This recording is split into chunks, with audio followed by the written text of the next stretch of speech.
रोहन, जो 30 साल का था, पेशे से एक इंटीरियर डिजाइनर था और कुछ ही हफ्ते पहले नौकरी के कारण मुंबई में शिफ्ट हुआ था। अपनी नई जॉब की पहली सैलरी मिलने के बाद उसने अपने घर को सजाने का सोचा। उसे एंटीक्स का बहुत शौक था, पर उसका बजट ज्यादा नहीं था, तो उसने सोचा कि वो अभी के लिए एक एंटीक अलमारी से काम चलाएगा। उसे बहुत ही खास एंटीक शॉप के बारे में इंटरनेट से पता चला।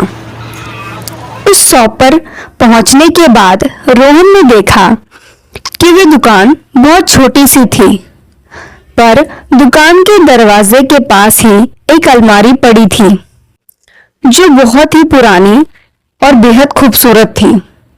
उसके 2 बड़े बड़े दरवाजे थे और वो 3 अलग अलग लकड़ियों से बनी हुई थी। जब उसने दुकानदार से बात की तो दुकानदार ने उससे कहा कि अलमारी बेचने के लिए नहीं है, पर रोहन ने बहुत जिद की तो दुकानदार मान गया और उसने आधे पैसे में ही वो अलमारी बेच दी। यहाँ तक कि बिना पैसे लिए उसके घर के अंदर तक अलमारी को डिलीवर भी कर दिया। रोहन बहुत खुश था क्योंकि वो अलमारी उसकी उम्मीदों से ज्यादा सुंदर थी, पर उसे ये नहीं मालूम था कि उस दिन के बाद से उसकी जिंदगी हमेशा के लिए बदलने वाली थी। उस रात जब रोहन सो रहा था तो उसकी नींद किसी के बेडरूम के दरवाजे के खटखटाने की आवाज से खुली। रोहन ने दरवाजा खोला तो वहां कोई नहीं था। उसे लगा कि शायद ये उसका वहम होगा। वो दरवाजा बंद करके वापस अंदर जाने लगा तो उसे फिर से दरवाजे की खटखटाने की आवाज आई।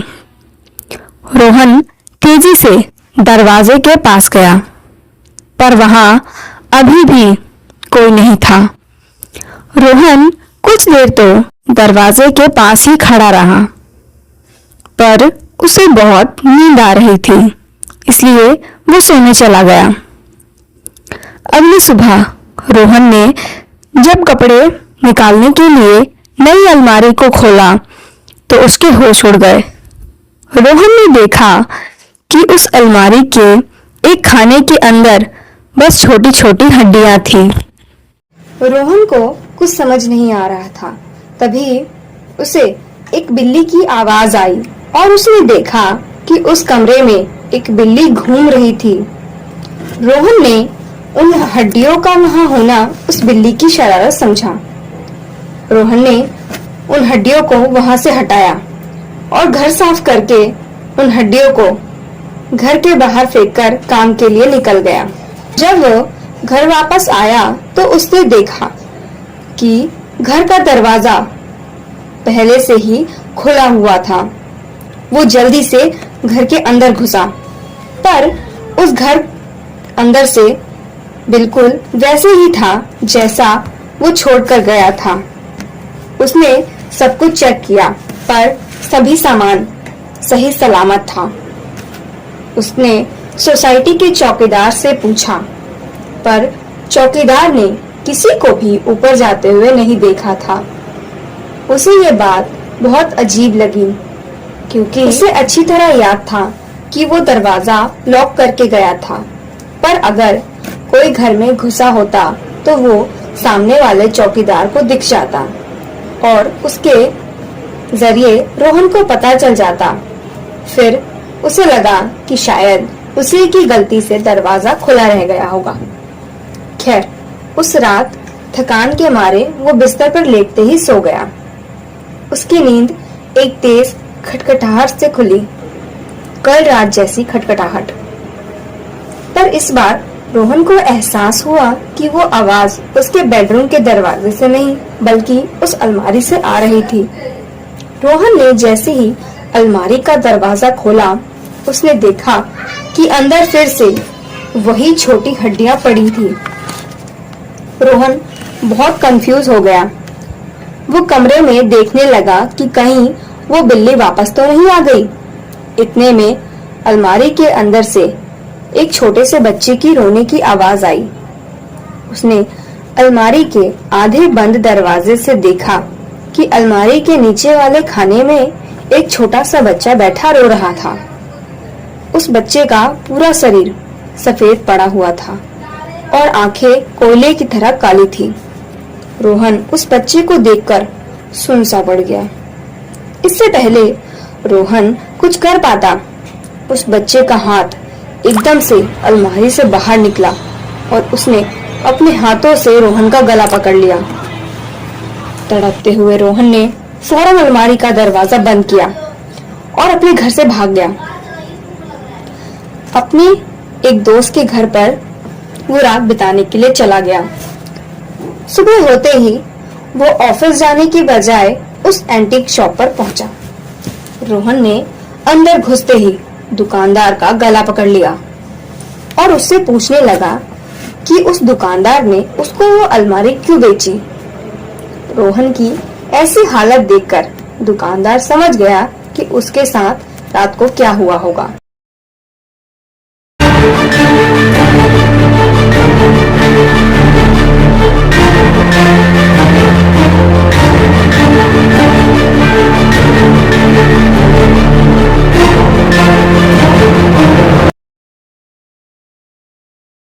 इस दुनिया के अंदर ना जाने ऐसी कितनी ही जगहें हैं जहां पर जाने के बारे में सोचकर ही लोगों की रूह कांप उठती है। उन जगहों पर होने वाली अजीबोगरीब घटनाएं सामान्य दुनिया की बातों से बिल्कुल परे होती हैं। कहा जाता है कि ऐसी जगहों पर अधिकतर भूत प्रेत और आत्माओं का साया मौजूद होता है। ऐसे ही एक घर की कहानी आज हम आपको सुनाने जा रहे हैं, जिसके अंदर घटी भयानक भूतियाओं घटनाओं पर एक नॉवल और बॉलीवुड की 17 मूवीज बन चुकी हैं। हम बात कर रहे हैं एमिटीविला के उस भूतिया घर की, जिससे लोग एमिटीविला हॉन्टेड हाउस के नाम से भी जानते हैं। उस घर के पीछे और डरावने, दिल दहला देने वाले रहस्यों की ये बात है। आज से 39 साल पुरानी 1975 की, जब हस्बैंड जॉर्ज और वाइफ कैथलीन एक घर की तलाश कर रहे थे। उन्होंने न्यूयॉर्क सिटी के पास लॉन्ग आइलैंड के एमिटीविला में एक घर बहुत ही सस्ते दाम पर मिल गया, जिसका एड्रेस था एमिटीविला 12 ocean Avenue south of long island, New York. George की फैमिली अभी नई नई उस घर में शिफ्ट हुई थी, लेकिन उनके वहां शिफ्ट होने के बाद ही उन्हें वहां कुछ अजीब सा महसूस होने लगा। उन्हें हर समय यह महसूस होता कि उस घर के अंदर उनकी फैमिली के अलावा भी कोई और मौजूद है। उन्हें कई बार अपने घर में अजीबोगरीब आवाज सुनाई देती। उन्हें ऐसा लगता कि जैसे हर समय कोई उन पर नजर रखे हुए है। एक रात जॉर्ज और कैथलीन अपने कमरे में सो रहे थे कि तभी अचानक जॉर्ज की आंख खुल गई, लेकिन उसने जैसे ही अपनी आंखों के सामने का मंजर देखा तो डर के मारे उसकी रूह कांप गई। उसकी आंखों के सामने उसकी वाइफ का शरीर हवा में झूल रहा था, जो उस वक्त गहरी नींद में सो रही थी। दया सहमा जॉर्ज अपने बिस्तर पर लेटा हुआ लगातार एक टक लगाए कैथलीन को बस देखे जा रहा था कि तभी कैथलीन का हवा में उड़ता शरीर खुद नीचे आ गया। एक आम इंसान के लिए ये घटना बिल्कुल भी सामान्य नहीं थी, इसलिए इस घटना से जॉर्ज बुरी तरह से डर गया। उन लोगों को उस घर में हमेशा किसी साय का एहसास जरूर होता था। वो दोनों उस घर में अपने बेटे डैनी के साथ रहते थे। एक बार जॉर्ज अपने गार्डन में टहल रहा था कि तभी उसकी नजर अपने बेटे पर पड़ी। वो अपने कमरे की खिड़की पर खड़ा होकर किसी से बातें करते हुए हंस रहा था। लेकिन जब जॉर्ज ने ध्यान से उसकी तरफ देखा तो उसके पैरों तले जमीन खिसक गई, क्योंकि कमरे की खिड़की पर उसके बेटे के अलावा और कोई नहीं था। तो आखिर वो किससे बातें करते हुए हंस रहा था? इसके साथ ही जो फैमिली ने महसूस किया वो था उस घर का बेसमेंट। वो कमरा जो घर खरीदते समय उस घर के मैप में नहीं था, पर बीतते दिन के साथ अब उस घर में ये घटनाएं बढ़ने लगी थी। उस घर में बहुत सी जगहों पर अचानक से ठंडी हवाएं महसूस होने लगती, जो उन्हें वहां किसी साय के होने का एहसास कराने लगती। धीरे धीरे उसके घर में सबकी तबीयत खराब होने लगी।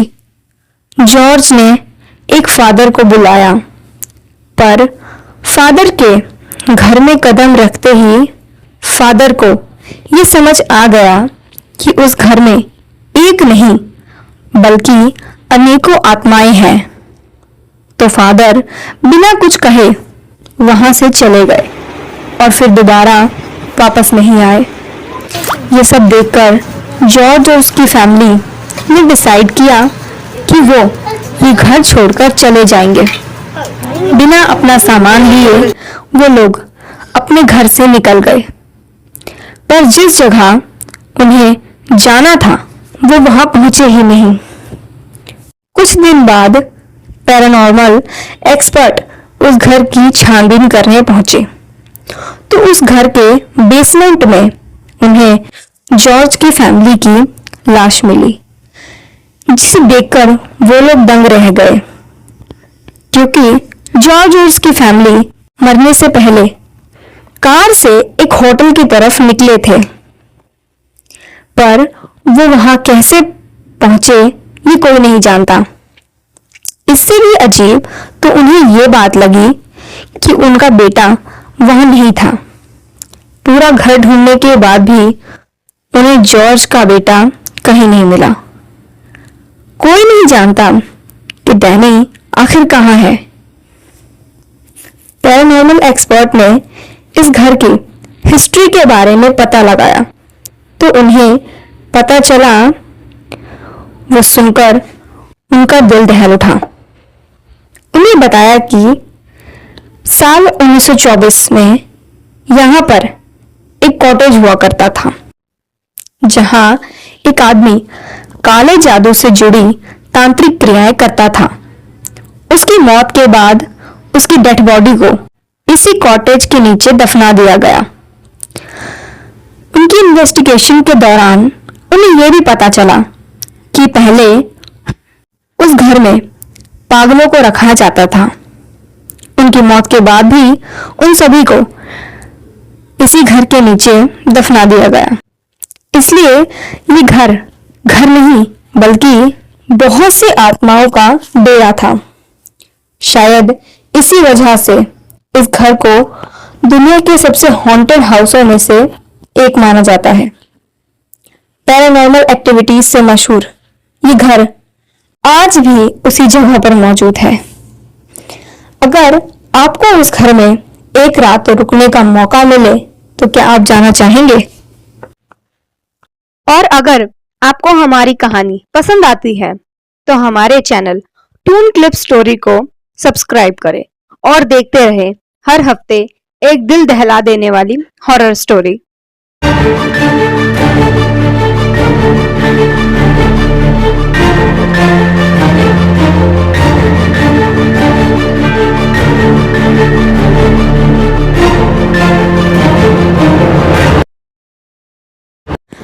कहते हैं आईना हमसे कभी झूठ नहीं कहता, मगर कई पुराने कल्चर्स में आईनों के बारे में बहुत सी बातें कही गई है। यह भी माना जाता है कि हमें ये मिरर्स पैरेलल यूनिवर्स से जोड़ते हैं। पर अगर यही मिरर हमें एक ऐसे वर्ल्ड में ले जाए जहां से हम बाहर ही ना आ सके, तो हर बार जब हम अपनी खूबसूरती को शीशे के सामने निहारते हैं तो बदले में वो शीशा अगर हमसे हमारी खूबसूरती का कोई हिस्सा ले ले, तो ऐसी ही एक कहानी न्यूयॉर्क शहर में रह रही डेसी की है।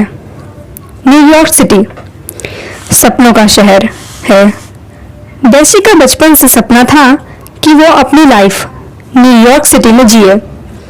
जब डेसी की पहली नॉवेल बेस्ट सेलर हुई तब उसके सभी सपने सच होने लगे। उसने न्यूयॉर्क सिटी में बहुत ही बड़ा सा अपार्टमेंट खरीदा। डेसी अपने अपार्टमेंट के इंटीरियर को लेकर काफी सेलेक्टिव थी, तो उसने डिसाइड किया कि वो खुद ही अपने घर का इंटीरियर डिजाइन करेगी। वो अपने बचपन की दोस्त रश्मि के साथ अपने नए घर की शॉपिंग के लिए निकली। पूरा दिन घर सेट करने के बाद और तरह तरह के कामों के बाद दोनों काफी थक गए थे। वह डेसी के अपार्टमेंट की तरफ लौट रहे थे कि तभी डेसी की नज़र रोड साइड पर रखे एक मिरर पर पड़ी और उस मिरर के सामने बैठे एक बूढ़े आदमी पर पड़ी। डेसी उसके पास जाने लगी। डेसी के मिरर के पास आते ही वो बूढ़ा आदमी पागलों की तरह चिल्लाते हुए वहां से भाग गया। रश्मि को ये सब देखकर थोड़ा अजीब लगा, पर डेसी का सारा ध्यान उस आईने पर था। वो आईना कोई मामूली आईना नहीं लग रहा था। उसके फ्रेम पर वुडन कार्विंग हो रखी थी और पॉलिशिंग की गई थी। ऐसा लग रहा था कि मानो यह मिरर किसी महल के लिए बना हो। डेसी उस मिरर में बस खुद को निहार रही थी। रश्मि ने डेसी को आवाज लगाई, पर उसे कुछ सुनाई नहीं दिया। वह उस मिरर में बस खुद को देखकर खोसी गई थी। रश्मि ने डेसी को हिलाकर उसे होश में लाया। डेसी ने मिरर उठाया और रश्मि से कहने लगी, ये मेरे घर में अच्छा लगेगा ना। इससे पहले रश्मि कुछ बोलती, डेसी वो मिरर लेकर आगे चलने लगी। वो दोनों घर पहुंच गए और डेसी ने उस मिरर को अपने बेडरूम में लगाया और उसे देखकर मुस्कुराने लगी। डेसी की खुशी को देखकर ऐसा लग रहा था मानो उसे वो चीज मिल गई हो जो उसके घर को पूरा कर देती हो। अगली सुबह डेसी नहाकर अपने बेडरूम में आई और उसकी नजर उस मिरर में दिख रही अपनी परछाई पर पड़ी। डेसी फिर से अपनी ही परछाई में खो गई। चेहरे पर एक मुस्कान लिए वो खुद को निहारने लगी। तभी उसका मोबाइल बज उठा। डेसी फोन की घंटी सुनकर अचानक होश में आई तो उसने देखा कि 2 घंटे बीत चुके थे। वो ना जाने कितनी देर से बस खुद को ही उस मिरर में निहार रही थी। पर यह सिलसिला यहाँ रुका नहीं। डेसी उस मिरर से ऑब्सेस्ड हो चुकी थी। समय के साथ साथ उसने अपने घर से बाहर निकलना भी बंद कर दिया था। वो बस सुबह शाम घंटों तक उस मिरर के सामने बैठकर खुद को निहारती रहती थी। एक दिन रश्मि ने उसे मॉर्निंग रन के लिए इनवाइट किया तो रश्मि के बहुत जिद करने के बाद डेसी मान गई। अगले दिन रश्मि पार्क में डेसी का इंतजार करने लगी थी, लेकिन जब डेसी वहां पहुंची तो रश्मि ने उसे पहचाना ही नहीं। डेसी अपनी असली उम्र से लगभग 10 साल बड़ी लग रही थी। उसने जब ये बात डेसी को बताई तो डेसी को कुछ समझ नहीं आया। जब डेसी ने परेशान होकर अपने फोन का कैमरे में खुद को देखा तो वो चीख उठी। उसके चेहरे पर बहुत सारे रिंकल्स हो चुके थे और उसके बाल सफेद पड़ने लगे थे। डेसी ये सब देखकर शॉक में चली गई और किसी इम्पोर्टेंट काम का बहाना देकर अपने घर की तरफ जाने लगी। वह अपने घर में घुसते ही अपने बेडरूम की तरफ भागी जहां वो मिरर था और उस मिरर में खुद को देखकर खुश होने लगी क्योंकि उसमें वही यंग और ब्यूटीफुल डेसी नजर आ रही थी। लेकिन उस दिन उस मिरर को देखते देखते अचानक डेसी को थोड़ा लेजी सा फील होने लगा और वो नींद की वजह से बेहोश होकर जमीन पर गिर पड़ी। उसी रात डेसी की नींद एक चीख से खुली और वो चीख कहीं और से नहीं बल्कि उस मिरर से आ रही थी। वो उठकर उस मिरर तक जा ही रही थी कि उसके कमर में अचानक से तेज दर्द होने लगा। वह धीरे धीरे उस चीख की तरफ पहुंची तो उसके होश उड़ गए थे। मिरर के अंदर डेसी खुद थी और वो जोर जोर से मिरर को अंदर से पीट रही थी जैसे कि वो वहां कैद हो। डेसी ये सब देखकर बहुत ज्यादा सहम गई और सोचने लगी कि शायद ये उसका सपना है और उसने अपनी नजर बेड की तरफ घुमाई। लेकिन बेड को देखकर वो और भी ज्यादा घबरा उठी। उसने फिर से अपने आप को बेड पर सोते हुए देखा। डेसी को कुछ समझ नहीं आ रहा था कि वो कहाँ फंस गई है। वो चीखने की कोशिश कर रही थी पर उसकी आवाज ही नहीं निकल रही थी। डेसी ने जब खुद को शीशे में दोबारा देखा तो उसे उसमें वही बूढ़ी औरत दिखी। उसने खुद को देखने के लिए अपना फोन उठाया पर फोन की स्क्रीन पर कुछ दिखाई नहीं दे रहा था। सब कुछ बहुत धुंधला धुंधला दिख रहा था। डेसी को समझ आ गया था कि वो बूढ़ी औरत और कोई नहीं बल्कि वो खुद है। डेसी का ध्यान जब उस मिरर की तरफ दोबारा गया तो उसने देखा कि उसमें वही पुरानी यंग डेसी रो रही है। उस दिन के 3 दिन बाद जब डेसी से कोई खबर नहीं मिली तो रश्मि पुलिस के साथ डेसी के घर पहुंची। पर डेसी और वो मिरर दोनों ही घर से गायब थे। आज तक कोई ये नहीं पता लगा पाया कि डेसी के साथ क्या हुआ और वो कहां पर है। और अगर आपको हमारी कहानी पसंद आती है तो हमारे चैनल टून क्लिप स्टोरी को सब्सक्राइब करें और देखते रहें हर हफ्ते एक दिल दहला देने वाली हॉरर स्टोरी। हम अपनी लाइफ में कई किस्सों को जीते हैं तो कई किस्से यादें बनती हैं तो कुछ हमारी लाइफ की इम्पोर्टेंट सीख। पर अभी की ज़िंदगी का एक किस्सा जिंदगी भर उसके साथ रह गया। 2 साल पहले अभी की फैमिली ने अपना घर रिनोवेट करवाने का सोचा।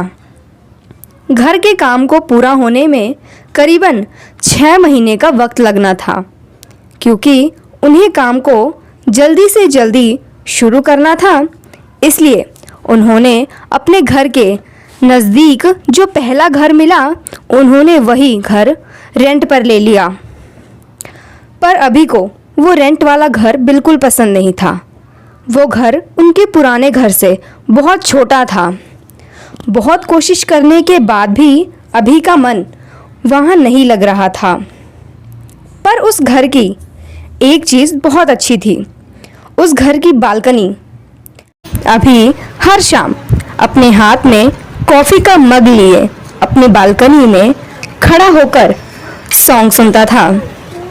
उस दिन भी वैसे ही एक शाम थी। अभी अपना कॉफी का मग लिए बालकनी में खड़ा था।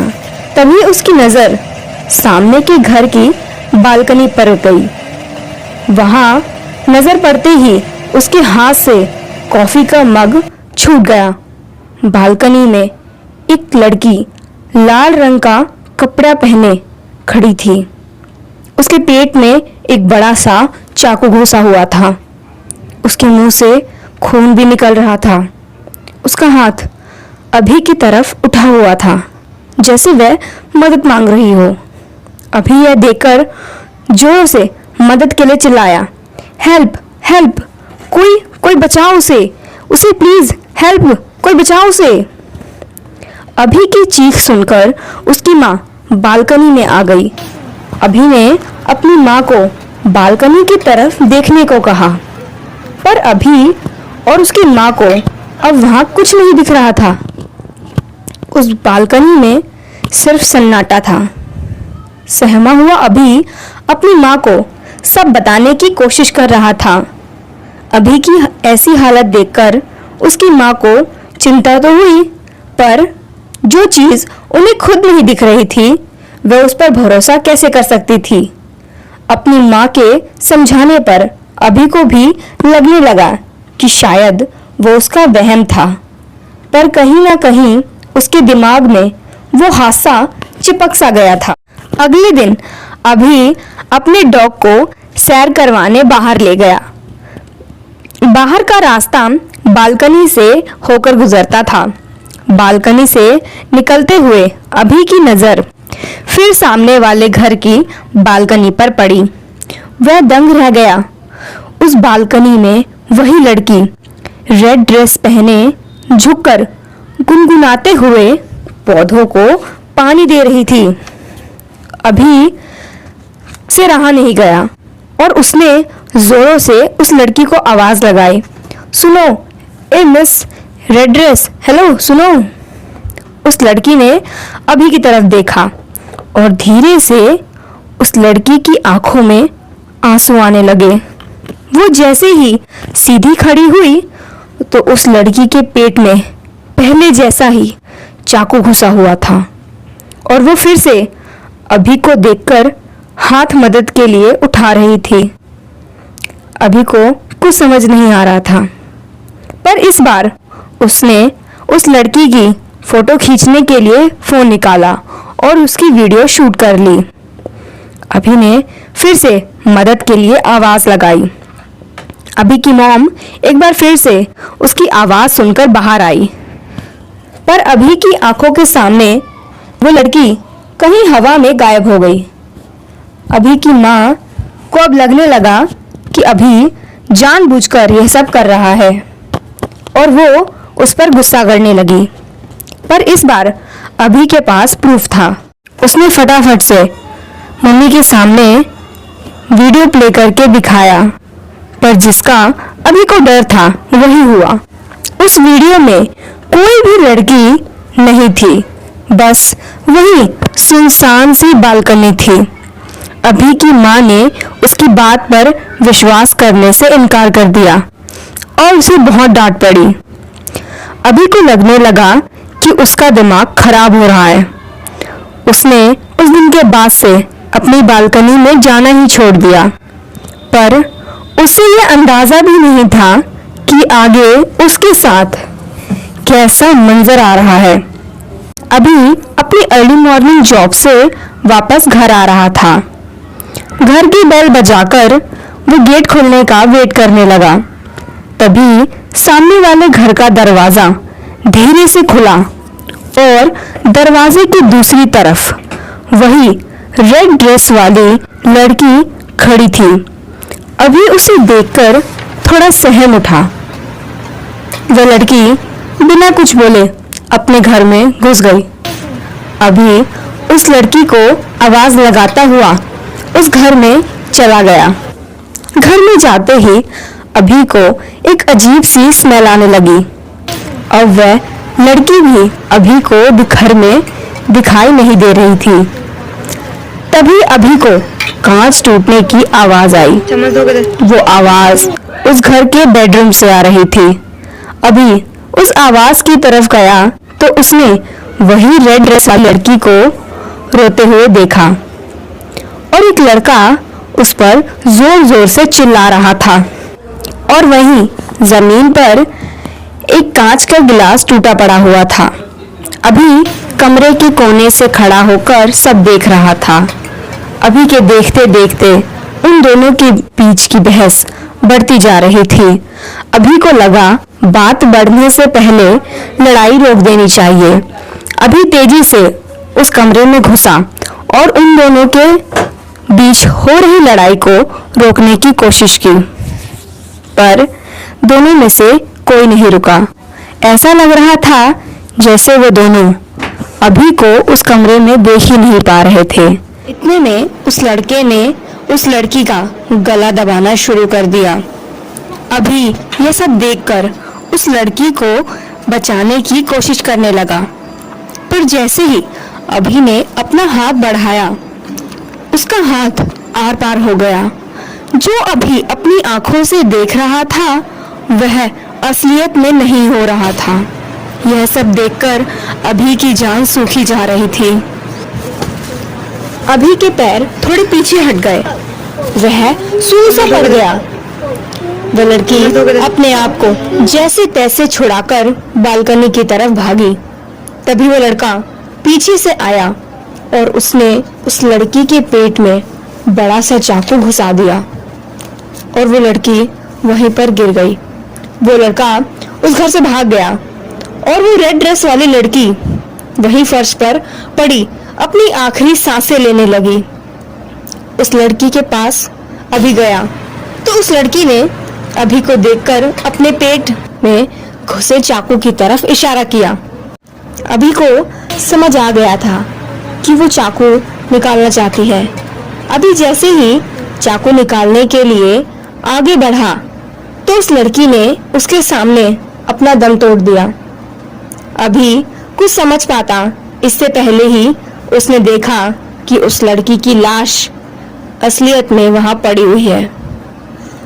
अभी यह साफ साफ देख पा रहा था कि उस लाश का शरीर सड़ने लगा है। अभी ने उस लाश के बारे में पुलिस को बताया। पहले तो अभी की बातों पर किसी ने भी विश्वास नहीं किया, पर इन्वेस्टिगेशन से पता चला कि वह लड़की अपने बॉयफ्रेंड के साथ वहां अकेली रहती थी। उस लड़की के माँ बाप नहीं थे। उस मोहल्ले में बहुत कम ही लोग उसे जानते थे। जब पुलिस ने उस लड़के की इन्वेस्टिगेशन की तब पता चला कि अभी सच बोल रहा है। उस लड़के को अरेस्ट कर लिया गया। उस दिन के बाद से अभी को अभी हर शाम अपने हाथ में कॉफी। और अगर आपको हमारी कहानी पसंद आती है तो हमारे चैनल टून क्लिप स्टोरी को सब्सक्राइब करें और देखते रहें हर हफ्ते एक दिल दहला देने वाली हॉरर स्टोरी।